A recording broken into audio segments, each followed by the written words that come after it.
Now moving on to something which is really basic to the existence of our country as a nation, and that is defence. And David Banks, our next speaker for Veterans of Britain, he's helped them expose the United Kingdom's scandalous slide into the EU Defence Union since 2016. It's been going on nominally whilst Brexit's going on. We've been moving closer to European Defence Union. And Mrs May is now trying to get this settled via the withdrawal agreement. And I think this is a most appalling state of affairs. It's mostly gone under the parliamentary radar, and we were aware about it. And obviously, a country needs to have defence. It needs to be able to work with allies, but it needs to be able to work on its own too. And this is what they're stopping as we're being tied into the European system. David, would you like to speak from the podium or from the table? I'm happy to speak from the podium. We're friends and allies here, so I don't need to do a hard sell on what this problem is, and some of you might be aware of it already. But in a nutshell, we've got a problem, and the problem is that Theresa May's idea of leaving the EU appears to be putting us further in defence and keeping us into arrangements that she has created since 2016. Now, what I'll be explaining in the course of the next 10 or 15 minutes, and I'll try and keep it succinct, is what arrangements she's put us into, how MPs have missed them, and how the media and most commentators have missed them, and thirdly, what you can do about it to help us to get the message across. And I'll be speaking to some of these pictures because this will just help illustrate. This headline here, UK to veto EU Defence Union, is from September 2016, and it was shortly after Mrs Mogherini, EU Commission, European External Action Service began to announce their new plan, their master plan for the EU global strategy. This is the new foreign strategy of the European Union as a hard and soft power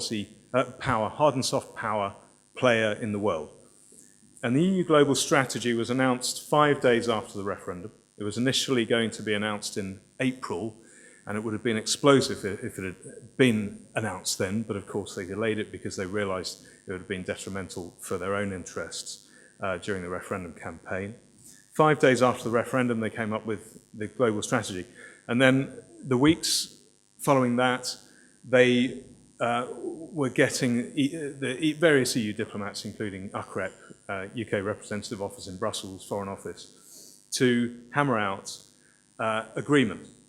They were seeking agreement from the member states on the defence silo of the EU global strategy. And all of the talk that came from the UK government was, we're not going to be in this, we're going to stop it, we don't like the militarisation of the EU, and hence this headline. Unfortunately, the blocks and stoppage that the UK was going to put on this didn't come to pass, and we signed up to everything. Everything that was ever put in front of a British minister has been signed up to, and we're a part of it. We were warning about this from November 2016 onwards, all the way through 2017. There were more agreements about the finer detail of the original ones in November and December 2016. And we were trying to tell MPs what they were missing.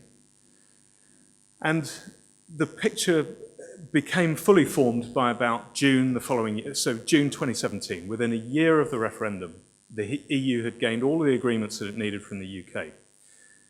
The only thing that we are not currently in what is presciently referred to here in this headline as the EU Defence Union, because that's the phrase that they're now starting to use. The only bit that we're not in is something called PESCO, Permanent Structured Cooperation. And that is, I would estimate, at sort of 10 or 15% of the whole defence project of the EU, but it's a crucial one. Mrs May's withdrawal texts put us into PESCO. Now, PESCO is a political framework for countries to coalesce their decision-making in defence. They agree that they no longer act as an individual member state when it comes to foreign and defence policy. Participating in PESCO, even if it's the industrial bit, which is what it's sold as in the UK, requires us as a country to participate and to be subordinate to the defence policy of the EU and all of the rules of PESCO, which is that concerted, no longer an individual member state scenario. So that gives you a picture. I'll just give you a bit of an illustration with some of these videos as to how it works and what other member states are saying about it. As you can probably imagine, it's Germany and France pushing for these things. You'll have heard Mr. Macron talking about EU army and Mrs. Merkel. Germany was involved at a very early stage in putting the planning together, and they spoke about maximising what existed in the Lisbon Treaty. Well, what existed in the Lisbon Treaty was put there by principally Elmar Brok of the German equivalent of the European movement, of Europa Union, back in the early 2000s, and Michel Barnier, who took the defence ideas of Elmar Brok to the European Constitutional Congress, and it ended up in the Lisbon Treaty. And so what they've been doing since 2016 is maximising what they already had and what they had the potential to achieve, or achieve is probably the wrong word. That puts it into a positive light. It's really what control they could gain. So let's listen to Ursula von der Leyen, if the sound is working on this, and see what she says. Place where we need to be able to act as Europeans. And for that, we created the European Defence Union, right, to have a comprehensive approach with diplomacy, economic development, and the military needs. Minister, we have now the United States. Does that surprise anybody?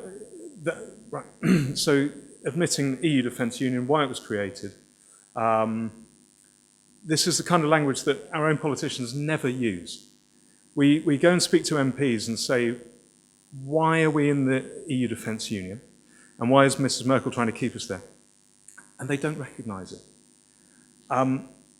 So we have to show them this. We have to show them treaty material, EU Council agreements, and they start to get it. But it's a very slow burn. Here's another one.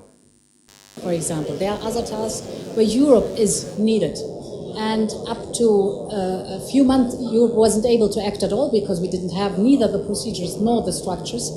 Now we are establishing those with a military command, with the European Defence Fund, just to name some examples, so that we are able to act for our own security too. So that's Ursula von der Leyen, Defence Minister of Germany, recently met with our Defence Minister Gavin Williamson. She's speaking there last year in March, and what she's saying is up to a few months ago, Europe couldn't act on its own EU militarily. Now it can because it has the military command, it has the budget and the policies. This is a piece she wrote recently in Handelsblatt explaining that actually all of these structures are a defence union, and it's a precursor to a single EU military. I just want to point out in that second paragraph, you can't see it there perhaps, but it refers to PESCO, European Defence Fund, and Planning Process for Defence, CARD, CARD. CARD is the Coordinated Annual Review on Defence. And we're in all these things, again, these are in the withdrawal agreements. Mrs. von der Leyen knows that all of these things are the precursor to the defence union, what she calls the Army of the Europeans. I'll just read you that crucial sentence in what she says. This is her own words. What we see today and what we have already achieved is the first concrete steps on this way. By giving birth to the European Defence Union, we have started to build what I like to call the Army of the Europeans. Right. I'm at risk of going into too much background detail without explaining the consequences, but I'll just do one more thing, which is to quote Mrs. Mogherini, and she says, mirroring the words of Mrs. von der Leyen, we have achieved more in this last year than we have achieved in decades on security and defence in the European Union. Right. So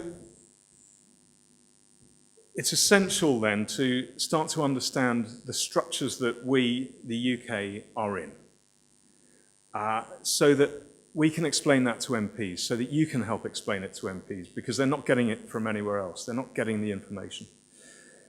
So these are the structures. Can you see some of those, or all of them, or they're acronyms? I can read you some of them out. CSDP, CARD, PESCO, MPCC, SIAC, EDIDP. All of these things explain what they call the architecture of EU defence. And they have relationships with each other. One might be a budget, which is an incentive towards another one. Another one is, CSDP is the overarching name for the whole of what you see there. It's the whole EU defence policy. And I'll just plug in there, that's all the meanings. If I went to any MPs in the UK and asked them what all of those things were, none of them could tell me all of them. And I would imagine 10% would be able to name 3 or 4. They do not have the first clue about what we are in and what we are staying in. They simply don't understand because it hasn't been sent to them.